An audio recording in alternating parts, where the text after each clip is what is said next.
सिद्धेभ्यः नमो अरिहन्तानं नमो सिद्धानं नमो ऐरियानं नमो वज्रायानं नमो योगेश्वरशाहुनं ऐसो पंच नमो यारो सत्तावप्पनाशि मंगलालम च स्वदेशिं परमं भवयुः यस्य स्वयं स्वभावाप्तिरभावे कस्मकर्मणः तस्मै संज्ञानरूपाय नमोस्तु परमात्मने। तो देवादि देवी सर्वकी विजय श्री जिनवानी माता पूज्य पाद। चलो सुनीता करने वाली है ना 30-31। हाँ करो आंटी। हाँ हमने 29वें श्लोक में मतलब ये देखा था कि मेरी मतलब मृत्यु नहीं है तो भय किस बात का, और रोग नहीं है तो दुख किस बात का, और ना मैं युवा हूँ ना वृद्ध हूँ ना युवा हूँ ना बालक हूँ। ये सब तो पुद्गल की अवस्था है। इसमें पुद्गल और जीव और पुद्गल को जुड़ा किया है। और अब 30 आगे के श्लोक में, और ये इन चारों श्लोकों में निर्मम होने का भाव बताया था 27, 28, 29, 30 में।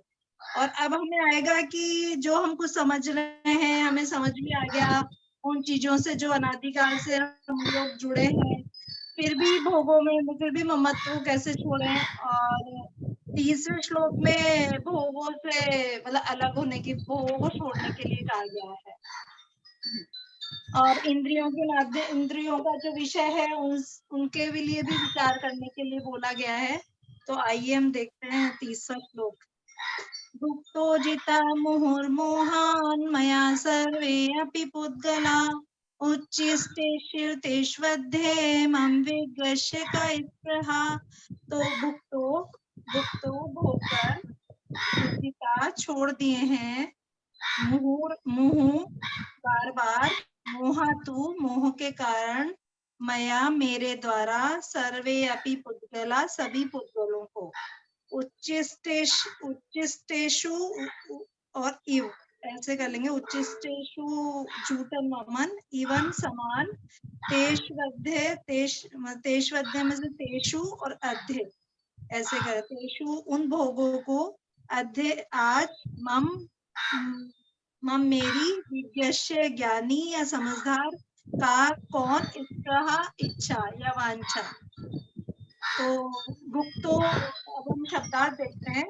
तो भुक्त, ये शब्दार्थ हो गया। अब अर्थ इसका देखते हैं कि मेरे द्वारा भुक्तोजिता मुहुर्मोहान् मया सर्वे अपि पुद्गला, मेरे द्वारा सभी पुद्गलों को मोह के कारण बार बार भोग कर छोड़ दिया गया है।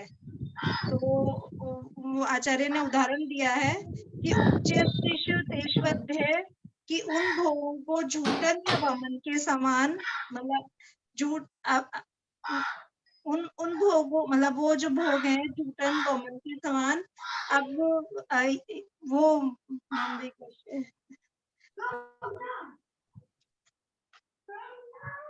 हाँ, जो मतलब उनमें जो झूठन और वमन के समान जो भोग है, तो मुझ ज्ञानी की क्या चाहना हो सकती है, अर्थात मतलब नहीं होनी चाहिए। जिस वस्तु को भोग कर छोड़ दिया है, तो क्या कोई समझदार प्राणी उसको भोगना चाहेगा? ऐसा आचार्य ने इसमें चिंतन किया है। हाँ। और अब अभी तक निर्ममत्व होने का बताया है। अब अगले श्लोक में कर्म के बारे में बताया है कि अनादिकाल से हम इस संसार में परिभ्रमण कर रहे हैं, और उस परिभ्रमण का मूल कारण मोह और मिथ्यात्व है। कर्म मतलब मोह और मिथ्यात्व है कर्म। तो जब जीव कर्म के उदय में आता है, तो जीव की वैसी परिणति हो जाती है, और वैसे हो जाने पर वो नवीन कर्म मतलब कर्म का आश्रम कर लेता है। तो इसमें द्रव्य कर्म की बात बताई है। तो कर्म हिता बंदी, जीवो जीवित स्पृहा, स्व प्रभावो यस्त्वे, स्वार्थम को वा न वांछति। कर्म कर्म हिताबंदी, कर्म के हित रूप कर्मों का बंद करने वाला। जीव जीव जीव जीवात्मा जीव हित इस प्रह जीव के हित की इच्छा करता है। स्व स्व अपने अपने प्रभाव भूयस्व प्रभावशाली होने पर स्वार्थम स्वार्थम अपना स्वार्थम स्वार्थ मतलब अपना अपना को कौन नहीं वांछती चाहता है।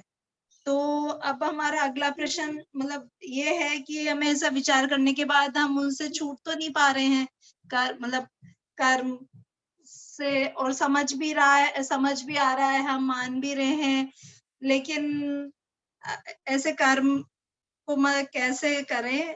तो यहाँ कर्म का हित चाहता है और जीव का हित चाहता है। जीव सुखी होना चाहता है तो जीव का हित होना चाहता है। तो उदाहरण के माध्यम से समझा रहे हैं कि अपना अपना प्रभाव हो जाने पर, जैसे कर्म और जीव दोनों में से मतलब कौन प्रभावशाली हो जाता है, अपने अपने प्रभाव हो जाने पर अपने स्वार्थ को कौन नहीं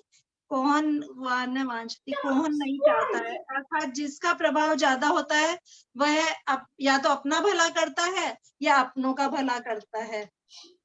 ऐसे यहाँ पे कर्म और मतलब जीव द्रव्य के बारे में बताया है। आंटी हाँ चलो ठीक है, आगे आगे कौन करने वाला है? 32-33 आगे तो शायद दोनों ही नहीं आए, संगीता भी नहीं आई और बॉबी भी नहीं आई, नहीं है शायद। हाँ नहीं है, 1 मिनट देख। कोई करेगा क्या? हाँ कोई नहीं है आज। हाँ। कोई करेगा? क्षमा करोगे? क्षमा तो काफी दिन बाद दिखी है। नहीं आंटी, मेरे को तो अभी पढ़ना पड़ेगा पहले। शब्दार्थ तो देखने ही पड़ेंगे, ऐसे शब्दार्थ याद नहीं है। हाँ देखो, चलो कोशिश करो, अगर कर सकती हो तो। मेरे को वह शब्दार्थ निकाल लूं क्या एक में? हाँ निकालो, कोशिश करके देखो कर सकती हो क्या। सरल है वैसे भी।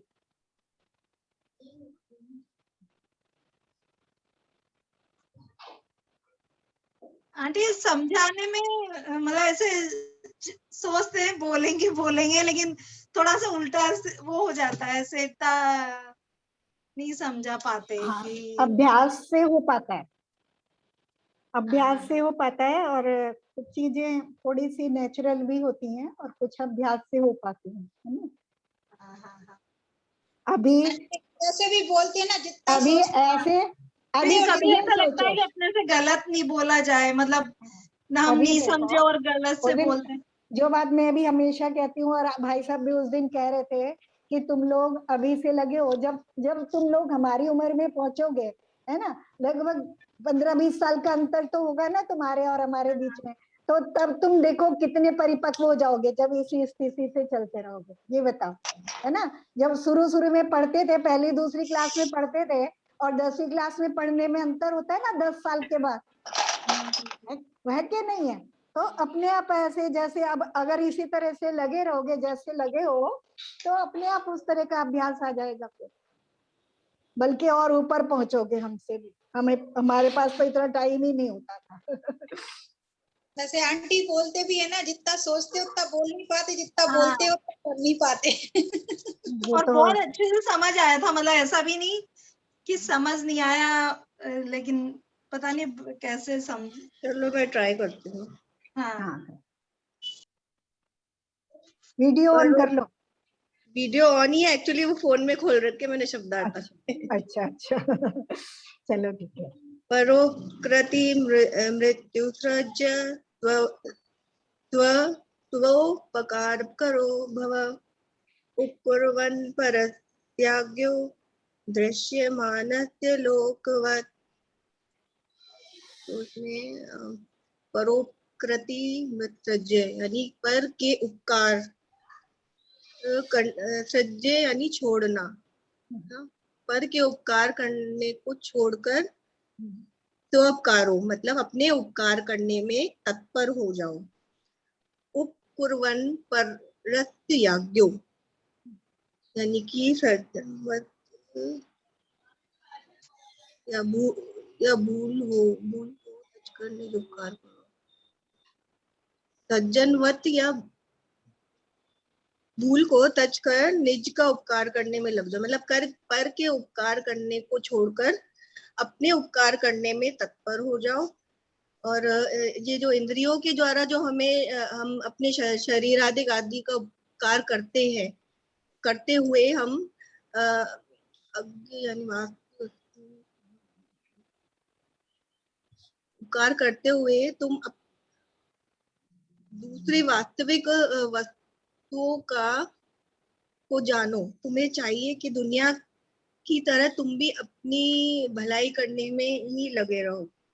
इसमें भावार्थ क्या लेंगे, पर धर्म अथवा दूसरी लाइन का करो। देखो, उपकुर्वन् परस्य अज्ञ, है ना, ये शब्द है ना, उपकुर्वन् परस्य अज्ञ, शब्दार्थ में है ना ये तुम्हारे पास। परस्य अज्ञ, हाँ। उपकुर्वन् उपकार करते हुए, परस्य मने दूसरे का, अज्ञ मने अज्ञानी, दृश्यमानस्य जो दिखाई देने वाला, लोकवत मने संसार में जो दिखाई देने, यानी संसार में जैसे हम देखते हैं कि दूसरे का उपकार करने वाला अज्ञानी होता है ना, उसी तरह से हमें अपने इस अलौकिक मार्ग में भी, यानी अध्यात्म के मार्ग में भी उसी तरह आचरण करना चाहिए, उसको बता रहे हैं। अब फिर से, अब करो, फिर से क्लियर हुआ होगा ना थोड़ा सा? हाँ, अब करो।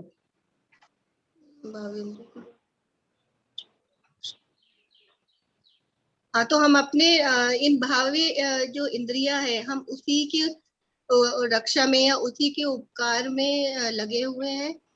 तो चलो अगली बार करना, मैं करती हूँ। हाँ, मैं ऐसे मेरे को नहीं आ रहा। हाँ चलो ठीक है ना। आगे वाला कोशिश करूं आंटी, गुरु उपदेश वाला अभी एक बार। इसको मैं क्लियर कर दूं एक बार। देखो, हाँ। ऊपर कर्म और जीव की बात कर रहे हैं, है ना, तो क्या हो रहा है, तो वो कह रहे हैं कर्म क्या है, वो पर है ना, उनके उपकार को परोपकृतिम उत्सर्जय, दूसरे के उपकार को छोड़कर स्व उपकार परो भव, अपने उपकार में लग जाओ। किसका उपकार छोड़ दें? कर्मों का उपकार करना छोड़ दें, है ना। कर्मों का उपकार हम कैसे कर रहे हैं? राग द्वेष करके, और राग द्वेष नहीं करेंगे तो किसका उपकार होगा? हमारा उपकार होगा। तो ऐसे पर के उपकार को छोड़ करके अपना उपकार करने में लग जाएं, ताकि जैसे संसार में हम देखते हैं, इस लौकिक व्यवस्था में देखते हैं कि दूसरे का उपकार करने वाला अज्ञानी या मूर्ख होता है, तो हम ऐसे अज्ञानी न बने, अपने कल्याण के मार्ग में लग जाएं, है ना, ऐसा आचार्य बताना चाह रहे हैं। हाँ करो स्मिता, 33 नंबर करना था ना, करो। हाँ आंटी, तो इसमें इस वाले श्लोक में तो ये बताया भी कि पहले आत्मित करना चाहिए, फिर परहित करना चाहिए। तो अभी नेक्स्ट कि तो वो कैसे आत्महित का मतलब हमें कैसे वो होगा कि कैसे करना चाहिए, तो उसमें आगे ही बताया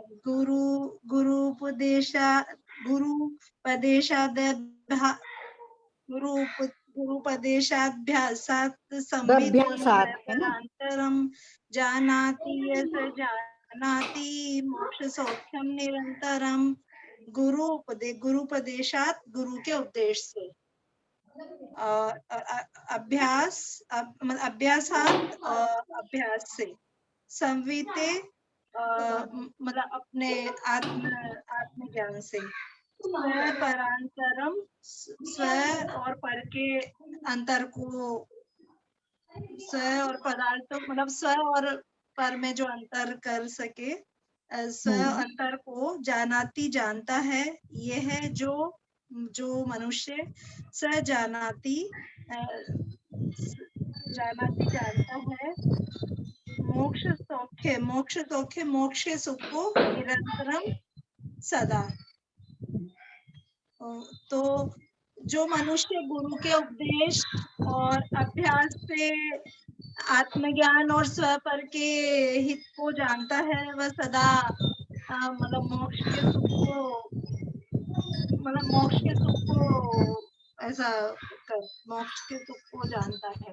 स्वपर के हित को नहीं, स्वपर के भेद को। हाँ हाँ, स्वपर के भेद को। हाँ, यहाँ पर पदार्थों के अंतर को। हाँ, तो यहाँ अभी भेद विज्ञान ही करते हुए चल रहे हैं ना, तो भेद विज्ञान कर रहे हैं, तो वो भेद विज्ञान किस माध्यम से होगा? गुरु के उपदेश से, अभ्यास से और आत्मज्ञान से, है ना, आत्मानुभव से, जो स्व और पर के भेद को, स्व माने मैं जीवात्मा अपने गुण और पर्यायों सहित, और पर मतलब जो कर्म है ना, भाव कर्म है, द्रव्य कर्म है और नौ कर्म है, और संसार के जितने भी इंद्रियों के भोग इत्यादि हैं वो सब पर, उन सब के भेद को जो जानता है वह निरंतर मोक्ष रूपी सुख को जानता है। क्योंकि जिसने स्वयं को जान लिया, तो वहां आचार्य ये बताना चाह रहे हैं, जिसने स्वयं को जान लिया उसको सुख की गारंटी है, वो निश्चय से सुखी होगा, है ना। जिसने ऐसा भेद विज्ञान करके अपने आप को जान लिया वह अवश्य ही सुखी होगा। आगे अपने को तो रिवीजन करना है ना, तो हम रिवीजन कर लेते हैं, ठीक है। आगे चलते हैं 34 नंबर पर। स्वस्मिन् सद्विलासित्वाद्देश्य ज्ञापकत्वतः स्वयं हित्र प्रयोक्तत्वादात्मैव गुरुरात्मनः, है ना। अब बात कर रहे हैं गुरु के उपदेश की, है ना। गुरु का जो उपदेश है उसको 2 श्लोकों से आचार्य बता रहे हैं, तो कि गुरु कौन है ना, और उस उपदेश का तरीका भी बता रहे हैं। स्वस्मिन् स्वयं में, स्वस्मिन् स्वयं में, सद अभिलाषित, सद मने कल्याण की या स्वयं अच्छे की, सुख की, शुभ की, अभिलाषित्वा अभिलाषा करने से, अब स्वयं के कल्याण की इच्छा करने से, अभिष्ट ज्ञापकत्वतः, और उस अभिष्ट को यानी उस कल्याण के मार्ग को उसके बताने को जानने वाला होने से, उस कल्याण के उपायों को जानने वाला होने से, ज्ञापकत्वः जानने वाला, और अभिष्ट मने जो कल्याण के उपाय हैं उनको जानने वाला होने से, स्वयं हित्र प्रयोक्तत्वात्, स्वयं ही अपने आप ही हित प्रयोक्तवात्, उसमें हित में लगाने से, यानी कल्याण मार्ग में अपने आप को प्रयुक्त कर देने से, यानी लगा देने से, आत्मा एव, आत्मा ही गुरु है, आत्मनः आत्मा का, यानी स्वयं ही स्वयं का गुरु है। जो ये 3 कार्य कर लेगा, क्योंकि गुरु का काम भी बस ये 3 ही होता है कि अगर हम दूसरे पर की बात करें, गुरु की पर की अपेक्षा से गुरु की बात करें, तो उनका भी मुख्य कार्य यही होता है कि वो हमारे अंदर अच्छी अच्छी इच्छाएं उत्पन्न करें, कल्याण की इच्छा उत्पन्न करें, उनके उपायों को बताएं, और उन उपायों को प्राप्त करने में, उस कल्याण को प्राप्त करने के लिए हमें लगा दें, है ना। तो मुख्य रूप से जब तक हम स्वयं इस कार्य को नहीं करेंगे, तो दूसरा कितना भी महान गुरु हो, स्वयं जिनेंद्र देव क्यों ना हो, वो भी हमें इस प्रकार की, अगर हम स्वयं से नहीं चाहेंगे तो वो हमें नहीं लगा पाएंगे। तो सबसे पहले स्वयं ही स्वयं का गुरु है। फिर दूसरे नंबर पे जो इस मार्ग में हमें लगा दें, फिर वो निमित्त रूप से, सहकारी कारण रूप से गुरु होते हैं, है ना। तो पहले आत्मा ही आत्मा का गुरु है। गुरु उपदेशात कह रहे हैं, तो गुरु के उपदेश से तो गुरु का स्वरूप बता रहे हैं इसमें कि आत्मा ही आत्मा का गुरु है। किस प्रकार से? अपने में कल्याण की इच्छा उत्पन्न करने से, अपने लिए कल्याण के उपायों को जानने से, और अपने को कल्याण के मार्ग में लगा देने से आत्मा ही आत्मा का गुरु है। तो कह रहे हैं दूसरे गुरु का तो महत्व इस तरह से समाप्त हो जाएगा, तो उसको 35 नंबर श्लोक में बता रहे हैं। नाग्यो विज्ञत्वमायाति विज्ञो नाज्ञत्वमेच्छति निमित्तमात्रस्तु गते धर्मस्तिकायव। आंटी मैं आ गई। बहुत बहुत धन्यवाद। आंटी मैं कहीं बाहर गई थी। हाँ सही है। हाँ आंटी मैं बोलती हूँ। आंटी कौन सा आंटी? कौन से वाला करोगी बताओ? आंटी आपने मेरे को शायद कौन सा हो गया आंटी? अभी हम 35 नंबर कर रहे हैं। अच्छा 35 हो गया। 35 और 36 ही था ना शायद मेरा। हाँ आंटी बोल रही हूँ 35वां बोलती हूँ आंटी। हाँ चलो करो। वीडियो ऑन करके बोलो। अच्छा आंटी वीडियो नहीं ऑन है। एक सेकेंड आंटी हाथ कर रही हूँ आंटी 1 मिनट। हाँ आंटी। हाँ अब बोलो।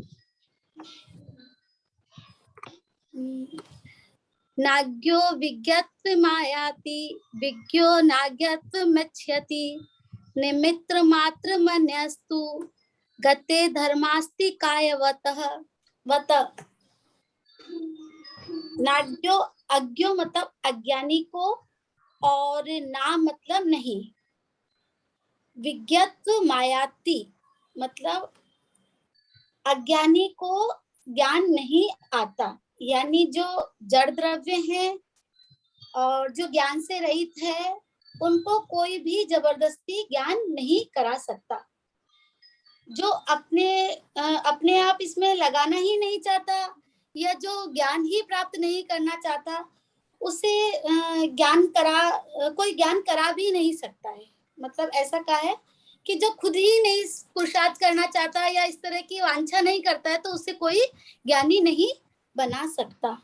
विज्ञो ज्ञानत्व मृच्छति, जो ज्ञानी है, जिसने सम्यक दर्शन को प्राप्त कर लिया है या जो केवल ज्ञानी हो गए हैं, उन्हें हम अज्ञानी, उसे कोई अज्ञानी नहीं बना सकता। मीन्स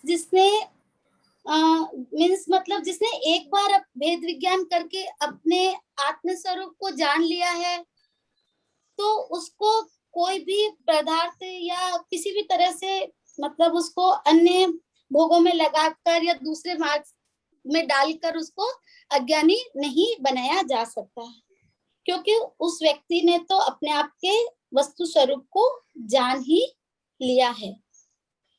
इस तरह से जो आचार्य हमें बता रहे हैं कि मतलब कोई किसी को भ्रमित नहीं कर सकता और कोई किसी का कुछ नहीं कर सकता, और सब चीजें तो मात्र निमित्त है, उसका स्वयं का उपयोग को ही महत्व बताया है। निमित्र मात्र मन्यस्तु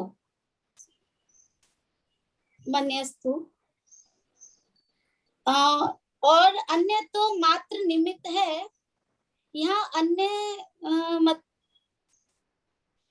अन्य का मतलब जो हमें मार्गदर्शन दे रहे हैं, मीन्स वो ज्ञानी भी है, ज्ञानी गुरु भी हो सकते हैं और वो अज्ञानी गुरु भी हो सकते हैं।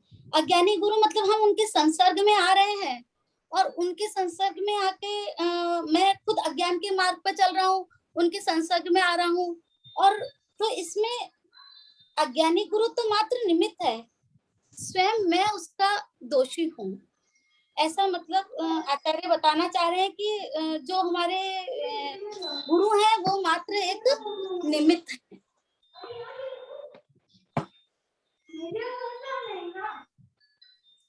ज्ञानी गुरु भी इसी, जिस तरह ज्ञानी गुरु निमित्त है वैसे ज्ञानी गुरु भी निमित्त ही है। जब तक हम स्वयं ही ज्ञान की इच्छा या वांछा नहीं रखेंगे तब तक वो हमें सम्यक ज्ञान प्राप्त भी नहीं हो पाएगा।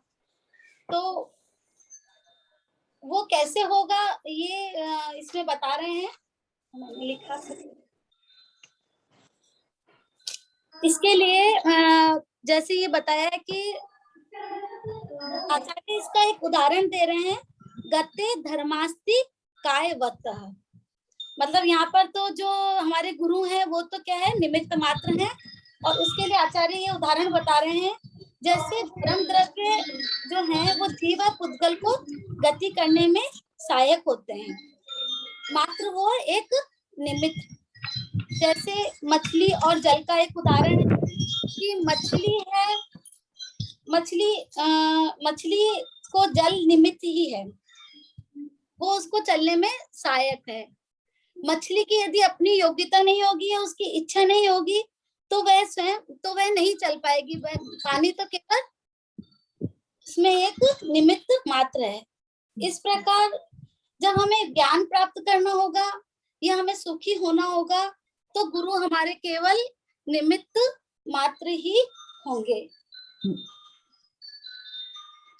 यदि हम ऐसा करना ही नहीं चाहे तो वह निमित्त भी हमारे लिए कोई उपयोगी नहीं होगा। इसके लिए स्वयं ही हमें अपने आप को देखना चाहिए। ये बात आचार्य इसमें बता रहे हैं तरह से। हाँ ठीक है, अगला करो। आंटी मैंने 2 ही किए थे इस बात को, इसके अच्छा, पहले वाला भी किया था आंटी, मतलब लेकिन लिख नहीं पाई, लेकिन थोड़ा सा तैयार किया था पढ़कर। हाँ ठीक है, चलो अगला मैंने नहीं किया आंटी, 2 ही किए थे। चलो। मीना भाभी, मीना भाभी है ना? हाँ, 1 मिनट। ईशु भी है, करोगे क्या? करोगे क्या? अरे नहीं, आप समझाओ। आंटी एक बार मुझे आंटी इसमें क्या गलत कुछ हुआ क्या, कुछ ऐसे? नहीं नहीं, अच्छा है, सब अच्छा है, भाव समझ में आ रहा था, पर उसको थोड़ा तुम जैसे घबराते हैं ना, हम घबरा हाँ, करके जो हमारी चीजें बार बार हो जाती हैं, आगे पीछे हो जाती हैं, तो हाँ, हाँ इसीलिए मैंने, जो तुम थोड़ा सा मतलब कंफ्यूज हो जाते हो, संकोच करते हो, इसीलिए मैंने कहा था कि पहले लिख के लाओ, उससे तुम्हें अभ्यास हो जाएगा, लिख के लाओ, बोलो तो उससे तुम्हें अभ्यास हो जाएगा, है ना। फिर 1-2 बार ऐसे करो कि लिख के लाए हम, फिर उसको बोल रहे हैं, है ना, समझ भी रहे हैं और बोल भी रहे। फिर उसके बाद ऐसे अभ्यास करो कि लिख के तो लाओ लेकिन बिना देखे बोलो, है ना, कि अगर जरूरत पड़ी तो देख लेंगे, इस तरह से। और फिर जब अभ्यास हो जाए तो फिर बिना देखे बोलो, फिर ऐसे तैयार करके लाओ, तो इस तरह से अभ्यास हो जाएगा और बोलने का अभ्यास हो जाएगा, समझ में आता आंटी है। सॉरी, मैं कहीं बाहर चली गई थी और जस्ट आई थी, तो मेरे को लगा पता नहीं मेरी क्लास का निकल गया क्या, इसके लिए हाँ। मैसेज नहीं कर पाई थी आंटी। चलो कोई बात नहीं, अपन लोगों के साथ, लेडीज के साथ तो वैसे भी और भी बहुत सारी प्रॉब्लम्स होती हैं, आंटी कोई थोड़ा बात नहीं। चली गई थी आंटी, मैं सॉरी। हाँ, रिवीजन से ये है कि रिवीजन से अपनी चीजें अच्छी हो जाती हैं, बस महत्वपूर्ण वही है। चलो आगे चलते हैं 36 नंबर पे। अभी अपने पास टाइम है, तो जितने हो जाएंगे हम उतना थोड़ा सा रिवीजन कर लेंगे, है ना। अवत चित विक्षेपा एकांते तत्व संस्थिता अभ्यासेद वियोगेन योगी तत्वं निजात्मना। 33 नंबर श्लोक में हमने देखा था कि गुरु के उपदेश से, अभ्यास से और संवित्ति से, है ना। तो अभी 2 श्लोकों में गुरु उपदेश की बात कर दी, है ना, जो स्वयं आत्मा स्वयं की गुरु है ये बता दिया, और फिर जो दूसरे गुरु हैं वो भी निमित्त हैं, है ना, साधन है, वो भी बता दिया 35 नंबर में। अब 36 नंबर में अभ्यास की बात करते हैं, है ना, कि अभ्यास कैसे अभ्यास करें। तो अवत चित विक्षेप, अवत बने नहीं होने पर, चित मने मन में, विक्षेप मने क्षोभ, क्षोभ यानी संकल्प विकल्प, हमारे अंदर जो संकल्प विकल्प चलते रहते हैं उसको आचार्य ने विक्षेप शब्द से कहा, यानी क्षोभ। तो जब मन में द्वंद्व नहीं चल रहा होता है, संकल्प विकल्प नहीं चल रहे होते हैं, ऐसी अवस्था में, है ना, और एकांत स्थान में, यानी अंदर में भी शोरगुल नहीं हो और बाहर में भी शोरगुल नहीं हो, 2 चीजें हो गई एकांत में, है ना। तत्व संस्थिता, तत्व में संस्थिता अच्छी प्रकार से स्थित होकर, सम या सम लगा देते हैं तो अच्छी प्रकार से, भली प्रकार से तत्व में, है ना। तत्व में तत्व संस्थिता, तो दोनों चीजें ले सकते हैं, तत्व में आत्म तत्व भी ले सकते हैं, और जो हमने वस्तु के स्वरूप का, जब हम शुरू में अभ्यास करेंगे तो ये दोनों चीजें लेकर के फिर हमने जो तत्व का स्वरूप जाना है उसका चिंतन करते हुए, तो उसको भी हम तत्व संस्थित कहेंगे, है ना। अभ्यास करना चाहिए, अभियोगेन, योगों से, कैसे योगों से, एकाग्र योगों से, है ना, योगों को एकाग्र करके, यानी मन वचन काय को एकाग्र करके, कौन करेगा, योगी, जिसकी ऐसी स्थिति होगी वो कैसा होगा, योगी होगा, जिसने अपने योगों को एकाग्र कर लिया है उसे योगी की उपमा दी जाती है। तत्वम, तत्व का, किसका अभ्यास करे, तत्व का, कौन से तत्व का, निज आत्मना, हाँ अपने आत्म तत्व का, है ना, अपने आत्म तत्व का अभ्यास करे। चित्त के क्षोभ को यानी संकल्पों को शांत करके एकांत में, तत्व में अच्छी प्रकार से स्थित होकर के योगी निज आत्म तत्व का अभ्यास करे। निज आत्म तत्व में स्थित होने का, यानी तत्व संस्थिता में पहले जो ऊपर शब्द दिया है तत्व संस्थिता, वहां हमने जो वस्तु का स्वरूप जाना है, तत्वार्श श्रद्धानम, जो 7 तत्वों का स्वरूप जाना है उसका चिंतन करते हुए अपने आत्म तत्व में स्थित होने का अभ्यास करें, है ना। अभ्यास करने के लिए जो 2 चीजें बता दी, एक तो अंदर के संकल्प विकल्प शांत हो, कम हो, और बाहर का शोरगुल भी जहां नहीं हो, और चिंतन चल रहा हो तो क्या चिंतन चल रहा हो, तत्वार्थों का चिंतन चल रहा हो, ऐसी अवस्था में, और मन वचन काय को एकाग्र करके निज आत्मा में स्थित होने का अभ्यास करें, है ना, ये अभ्यास की बात कर दी।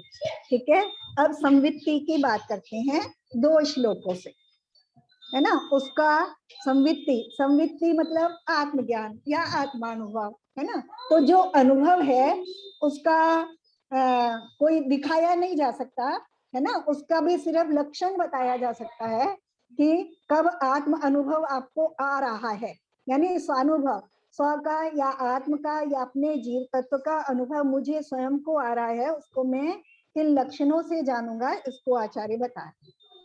यथा यथा समायाति संवित्तो तत्त्वमुत्तमं तथा तथा न रोचन्ते विषयाः सुलभापि, यथा यथा न रोचन्ते विषयाः सुलभापि तथा तथा समायाति संवित्तो तत्त्वमुत्तमम्। 2 श्लोक एक साथ ले लेंगे क्योंकि दोनों का एक ही अर्थ है।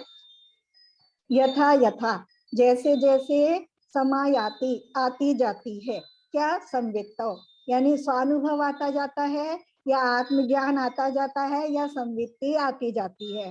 तत्वम उत्तमम, उत्तम तत्व की, है ना, उत्तम तत्व कह रहे हैं क्योंकि उत्तम तत्व हम किसको कहेंगे, यानी जब हम अपने आत्म तत्व को सबसे अलग करके देख रहे हैं, है ना, सबसे अलग करके, यानी शरीर भोगों से, बाहर से, संसार की बाहरी वस्तुओं से, फिर शरीर से, फिर द्रव्य कर्मों से, फिर भाव कर्म से, है ना, राग द्वेष से भी जब हम अलग करके अपने आत्म तत्व को देख रहे हैं तो वो ऐसा वो आत्म तत्व कैसा दिखेगा, शुद्ध, है ना, तो उसे उत्तम की उपमा दी जाएगी, है ना। तो जब उत्तम तत्व का अनुभव आने लगता है, स्वानुभव आने लगता है, तथा तथा निरोचनते विषया सुलभा अपि, तथा तथा वैसे वैसे, रोचनते न रोचनते रुचिकर नहीं लगते हैं, विषया माने विषय, इंद्रियों के विषय, क्या वो सुलभ होने पर भी, ऐसा नहीं कि है नहीं तो इसलिए हम कह दें कि जो चीज हमारे पास है नहीं तो हम कह दें अरे हमें अच्छी नहीं लगती, उसकी बात नहीं करें। सुलभ है हमें, है ना, उपलब्ध है, आसानी से उपलब्ध है, लेकिन फिर भी हमें उनमें कोई रुचि नहीं लगती है, क्योंकि कैसा समझ लिया है मैंने उनको, वह मन के समान वो मुझे लगने लगे हैं, अब मुझे उनमें कोई रुचि नहीं लगती है। तो जैसे जैसे आत्म उत्तम आत्म तत्व का अनुभव आता जाता है, वैसे वैसे विषय सुलभ होने पर भी रुचिकर नहीं लगते हैं। और यथा यथा रोचनते विषया सुलभापि, ऐसे भी हम समझ लेंगे कि जब मतलब ऊपर की दोनों स्थितियां हो गई हैं, वो पहले होंगी, है ना, जो हमने पहले 34 और 35 नंबर 36 नंबर में पढ़ा है, जब हम यानी क्या कर रहे हैं, हमने अपने आप को पूरी तरह से उस काम में लगा दिया है और हम उसका अभ्यास कर रहे हैं, तब मेरी ऐसी स्थिति होगी उसके बाद, है ना। तो फिर जब विषय भी, अब बाहर से मैं कैसे पहचानूं कि सुलभ होने पर भी मुझे विषय रुचिकर नहीं लगते हैं, तथा तथा वैसे वैसे मुझे उत्तम आत्म तत्व का स्वानुभव आने लगा है ना। जैसे इसमें मैंने पहले उसमें ट्रेन का उदाहरण दिया था कि जब हम एक स्थान से दूसरे स्थान के लिए गमन करते हैं तो एक स्थान से जैसे जैसे हमारी दूरी बढ़ती जाती है, हम दूसरे के निकट होते जाते हैं, और जैसे जैसे दूसरे के निकट होते जाते हैं वैसे वैसे पहले से दूरी बढ़ती जाती है। अभी हमें क्या है, अभी हमें विषयों की मुख्य रूप से रुचि है ना, अपनी इंद्रियों के विषयों में अभी हमें रुचि नहीं होने पर भी हमें वो रुचिकर लगती है, और हमें हमारी आत्म तत्व से, निज शुद्ध आत्म तत्व से दूरी बनी हुई है। लेकिन जैसे जैसे हमारी शुद्ध आत्म तत्व में रुचि बढ़ने लगती है, वैसे वैसे हमें जो विषय हैं वो सुलभ होने पर भी रुचिकर नहीं लगते हैं। इसको अगर हम अपने अगर ऐसे उदाहरण से भी समझ सकते हैं कि जैसे मान लो अभी हम स्वाध्याय करने लगे हैं और हमें समझ में आने लगा है, आनंद आने लगा है, तो जिस समय हमारा ये काम चल रहा हो तो उस समय अगर हमारा कोई पीरियड टीवी सीरियल भी आ रहा हो तो वो हमें लगता है अरे उसे छोड़ो बाद में देख लेंगे, मतलब यहाँ तो रुचि, और अगर वहां मेरी रुचि है तो मैं इसे छोड़ दूंगा, है ना। तो जहां मेरी रुचि होगी, तो ऐसे ही उदाहरण के लिए है, तो इसी तरह जैसे जैसे हमें अपने आत्म तत्व में रुचि आने लगती है वैसे वैसे विषयों से रुचि घटने लगती है। जैसे जैसे जीव मोक्ष मार्ग में बढ़ने लगता है वैसे वैसे संसार मार्ग के प्रति स्वयं अरुचि होने लगती है ना। 39 नंबर पे आ जाता हूँ, है ना। उसके बाद जब ऐसी स्थिति हो जाती है तो आगे के श्लोकों में आचार्य दिखा रहे हैं तब जीव की स्थिति किस प्रकार की हो जाती है, उसका अंदर का आचरण और बाहर का आचरण कैसा होने लगता है, ये दिखा रहे है ना। निशामयति निशेषमिन्द्रजालोपमं जग स्पत्यात्मलाभाये गत्वानुतप्यते। निशामयति दिखाई देता है, क्या, निशेषम संपूर्ण, जिसमें शेष रहित यानी संपूर्ण, इंद्रजालोपम इंद्रजाल के समान, उपमम इंद्रजाल के उपमम ने समान, जगत जगत संसार, है ना। संसार कैसा दिखाई देने लगता है, इंद्रजाल के समान दिखाई देने लगता है। इंद्रजाल तो सबको पता है ना, जो जादूगर जो जादू दिखाते हैं उसे इंद्रजाल का, उसमें शास्त्रों में उसी तरह की चीजों को इंद्रजाल कहा जाता है, यानी जो क्षणिक है, अभी है और वास्तव में नहीं है, यानी थोड़ी देर बाद नहीं है, यानी क्षणभंगुर है, ऐसे समझ लो कि संसार क्षणभंगुर दिखाई देने लगता है। और निज आत्मता तो कैसा है, वो तो त्रैकालिक है, शाश्वत है ना। तो संसार कैसा दिखाई देने लगता है, इन संपूर्ण संसार इंद्रजाल के समान दिखाई देने लगता है। इस पर अभिलाषा करता है, आत्मलाभाय आत्मलाभ की, है ना, अपने आप को प्राप्त करने की आशा करता है। गत्वा अन्यत्र अनुतप्यते, निरंतर क्या चाहता है कि संसार क्षण भंगुर है और मैं शाश्वत निरंतर सुख रूप तत्व हूँ, तो मैं अपने में ही बना रहना चाहता हूँ। ऐसी स्थिति में गत्वा अन्यत्र अनुतप्यते, अगर गत्वा मने जाकर के, अन्यत्र मने दूसरी जगह, अनुतप्यते मने संतापित होता है, यानी दुखी होता है।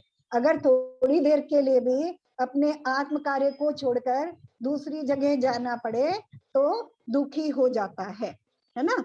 जैसे बच्चे मोबाइल में लगे हैं और उन्हें थोड़ी देर के लिए भी मोबाइल में आनंद आ रहा है ना, और थोड़ी देर के लिए भी अगर छोड़ना पड़े उन्हें तो कैसा लगता है, क्रोधित हो जाते हैं, है ना, कितने दुखी हो जाते हैं। ऐसे ही जो आत्म तत्व के लाभ में लगा हुआ है, उसके सुख का अनुभव कर रहा है, उस आनंद को प्राप्त कर रहा है, वो थोड़ी देर के लिए भी, थोड़ी देर के लिए क्यों कह रहे हैं आचार्य, क्योंकि अभी साधक अवस्था है और साधक अवस्था में शरीर के सहित हैं, तो शरीर संबंधी क्रियाएं होती हैं, है ना, और उपयोग भी अपना इतना स्थिर नहीं हुआ है साधक अवस्था में, तो उपयोग बाहर जाने लगता है या शरीर संबंधी क्रियाएं करनी पड़ती हैं, तो वो उसे सुखरूप भाषित नहीं होती हैं। तो क्या चाहता है, 40 नंबर श्लोक में कह रहे हैं, इच्छत्येकांत संवासम निर्जनम जनितादरः निज कार्यवशा किंचिदुक्त्वा विस्मरति द्रुतम्।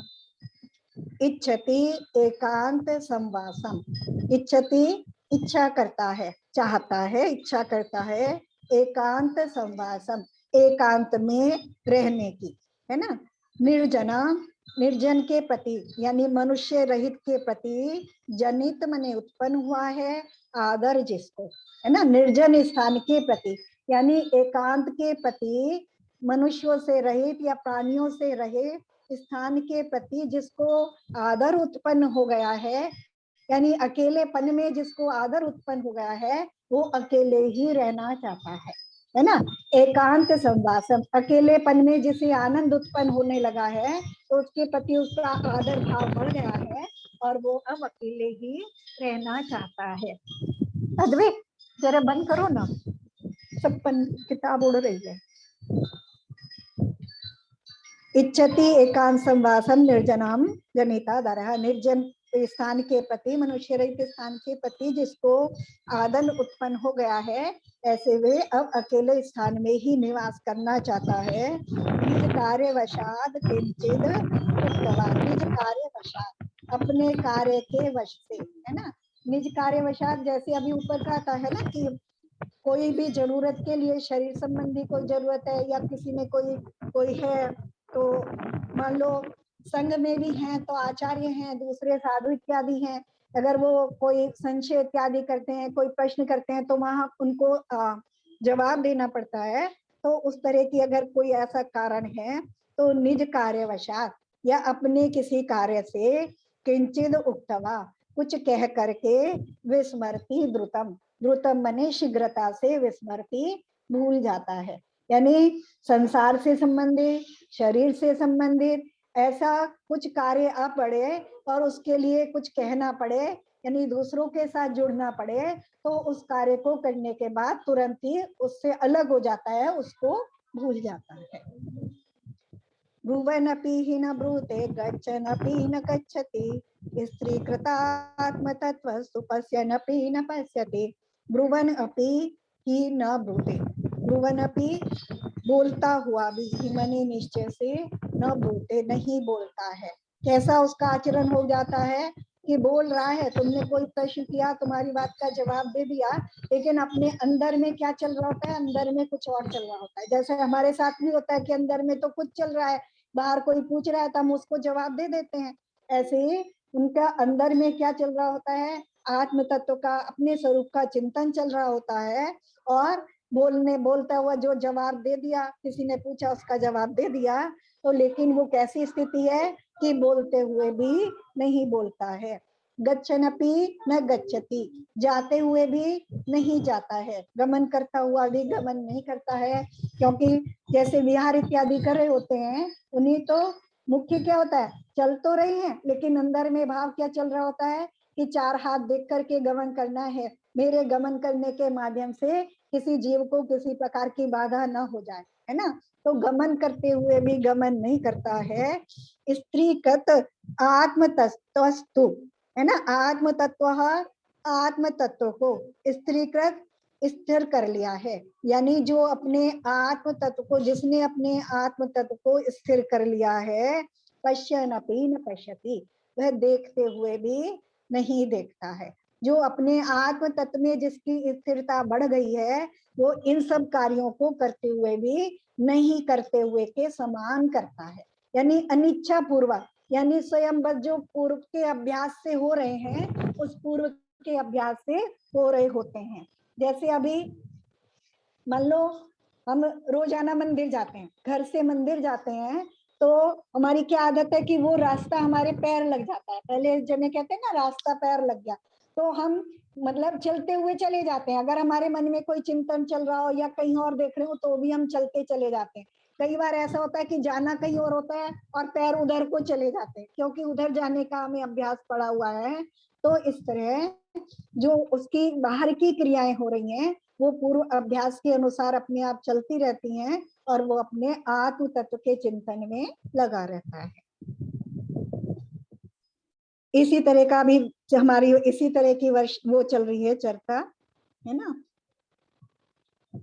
किमिदं कीदृशं कस्य कस्मात् प्रत्यय विशेषयन् स्वदेहमपि न वैति योगी योगपरायणः। अभी बाहर की बात चल रही थी और दूसरे लोगों से संसर्ग की बात चल रही थी, लेकिन यहाँ अब शरीर की बात चल रही है ना। किमिदं, ये क्या है, कीदृशं कैसा है, कस्य किसका है, कस्मात् किस कारण से है, कहाँ है, इति अविशेषण, ऐसे संकल्प विकल्प ना करता हुआ, यानी ऐसे विशेष ना करता हुआ, ऐसे विकल्प ना करता हुआ, स्वदेहम अपि न अवैति, अपने शरीर को भी, स्वदेहम अपि अपने शरीर को भी न अवैति नहीं जानता है। कौन, योगी योग परायणः।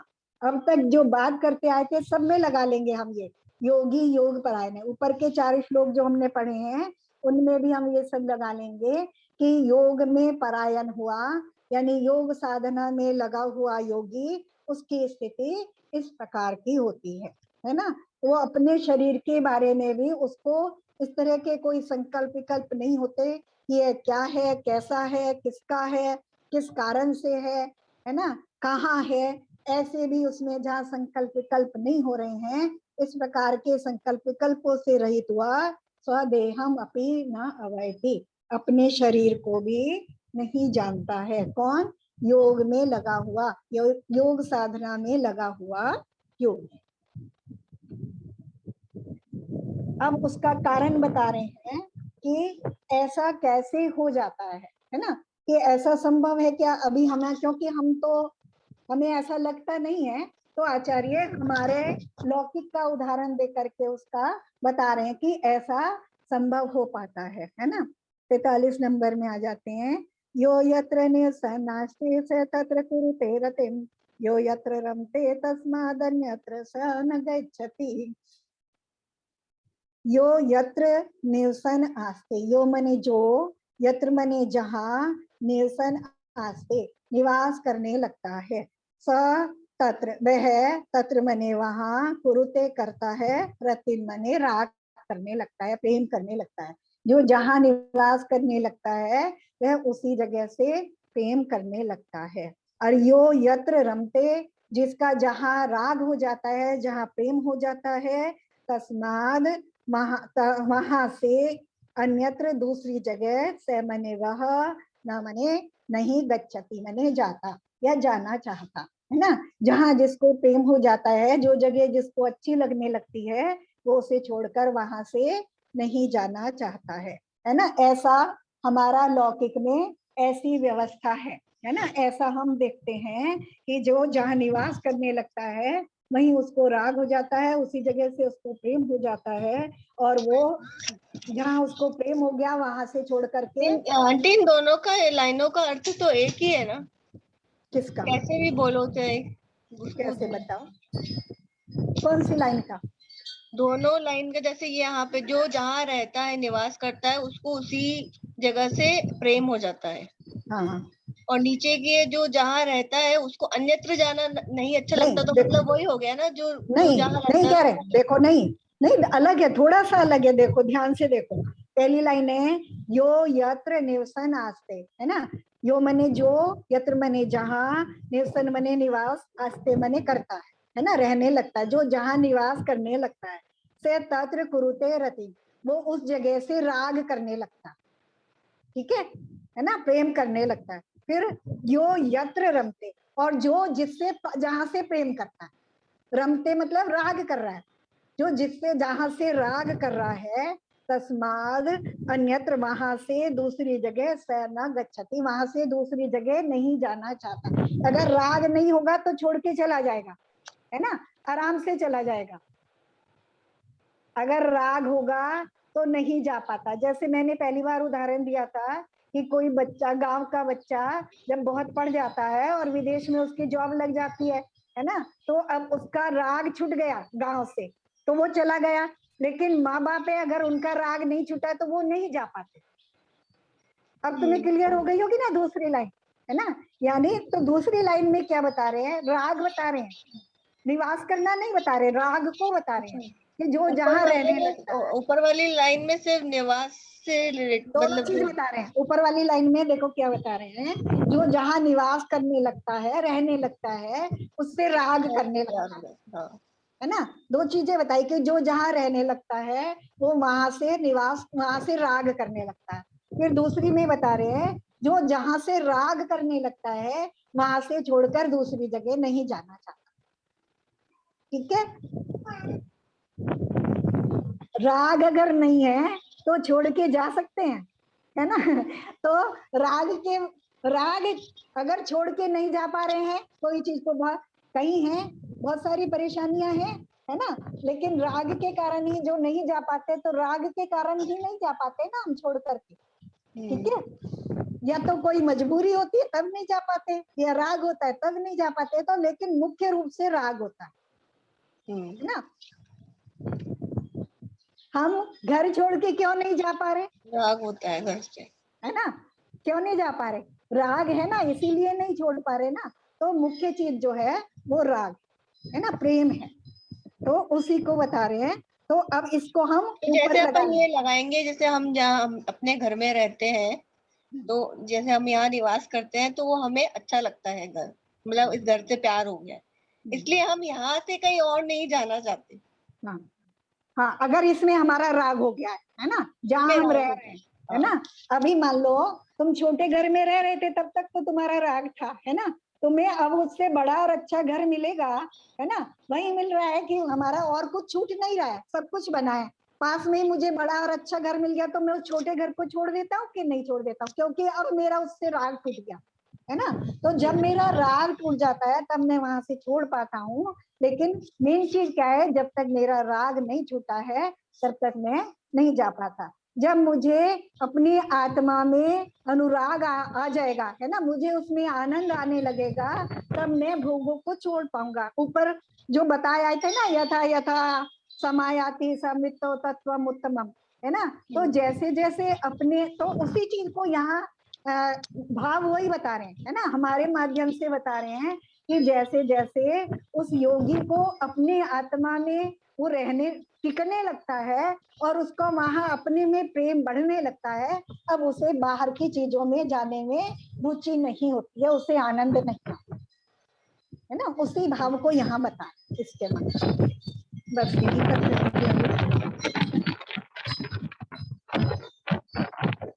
अगली बार देखो करके लाओगे, कौन कौन करके लाओगे अगली बार करके लाओ। क्षमा, निशु, मीना भाभी। आंटी आप ही समझा दो, आप समझाते हो तो सब याद आ जाता है वापस समझाना नहीं आता। लेकिन देखो, अगर हाँ मैं दोबारा से फिर से समझा दूंगी, मुझसे तो तुम 10 बार कहोगे, मैं 10 बार बता दूंगी। आप जैसे ही वर्ड बोलते हो फर्स्ट लाइन का, फिर पूरा याद आ जाता है कि हाँ ये था इसमें।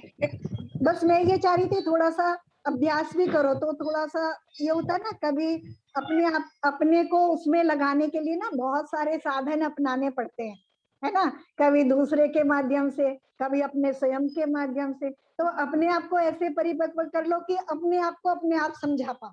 इतना तो कर लो, दूसरे को नहीं समझा पाओ लेकिन अपने आप को अपने आप समझा पाओ। जब भी पढ़ो तो अपने आप को समझा पाओ। अगर तुम बोल पाओगे तो तुम्हें अपना बोला हुआ स्वयं याद रहेगा। दूसरे का बोला हुआ तो हम एक बार को भूल भी सकते हैं, लेकिन जो हम बोलते हैं वो हमें जल्दी याद होता है। उसमें तुम्ही लोगों का फायदा है, मुझे कोई परेशानी नहीं। मेरे से तो तुम 20 बार कहोगे तब भी मैं 20 बार भी बता दूंगी।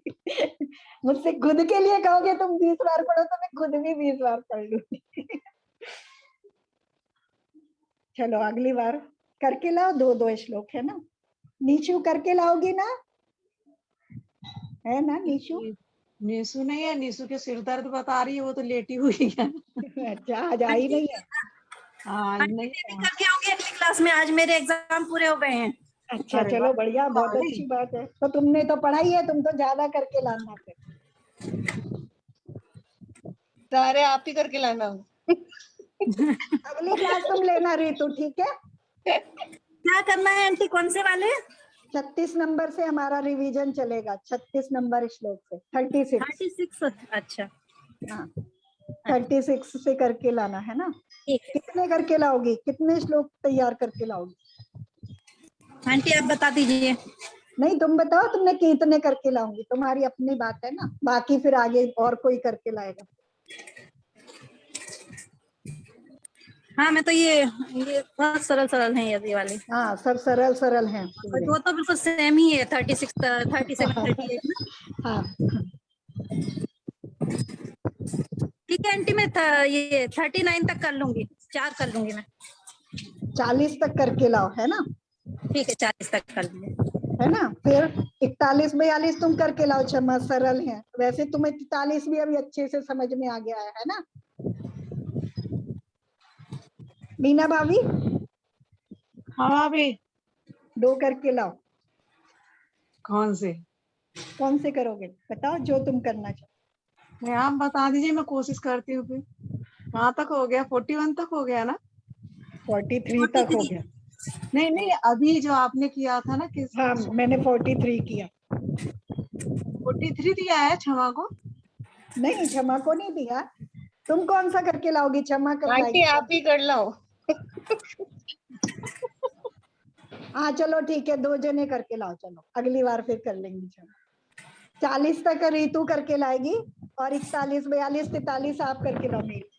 ठीक है ठीक है भाभी, ठीक है, कोशिश करती हूँ। ठीक। हाँ हाँ करनी चाहिए ना। मेरे को उतना डिटेल नहीं आता ना, आपको अच्छा बोलना आता है इसीलिए। अरे नहीं, सही बता रही भाभी, मैं बिल्कुल अपनी बता रही हूँ ना, कमजोरी बता रही हूँ। हाँ, कोई नहीं, लिख के ले आना और फिर पढ़ देना, ठीक है।